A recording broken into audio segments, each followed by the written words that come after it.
Oddio! Oddio! Oddio santo! L'eco di un urlo destinato a riecheggiare a lungo. L'urlo disperato di chi vede l'orrore in pochi istanti e non può fare nulla.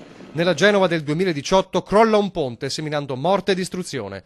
Il ponte Morandi lungo l'autostrada A10 che collega Genova al suo ponente cittadino e poi a Savona e Ventimiglia. Un ponte strallato inaugurato 51 anni fa. Crolla con due conseguenze, trascina con sé le auto che vi transitano sopra e si abbatte anche sull'abitato sottostante.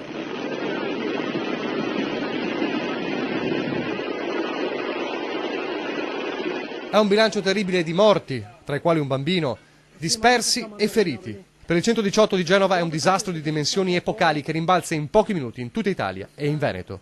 C'è bisogno di tutti ed anche dalla nostra regione partono due unità cinofile dei Vigili del Fuoco, una da Belluno e l'altra da Padova, per la ricerca di eventuali dispersi. Nelle prossime ore il numero di unità potrebbe aumentare. Intanto anche Palazzo Balbi si attiva subito. Il governatore Luca Zaia e l'assessore regionale alla protezione civile Giampaolo Bottacin contattano la regione Liguria. Io mi sono messo in contatto immediatamente con il collega Gianpredone della regione Liguria e con il capo dipartimento della protezione civile nazionale Angelo Borrelli, garantendo la piena disponibilità della nostra struttura di protezione civile, in modo particolare di unità cinofile qualora fossero necessarie.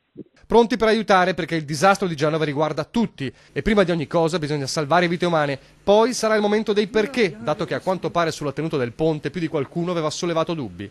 Risposte che devono arrivare per capire come sia possibile che nella Genova del 2018, nell'Italia del 2018, il ponte di un'autostrada diventi una trappola mortale. Oddio! Oddio! Oddio! Oddio santo!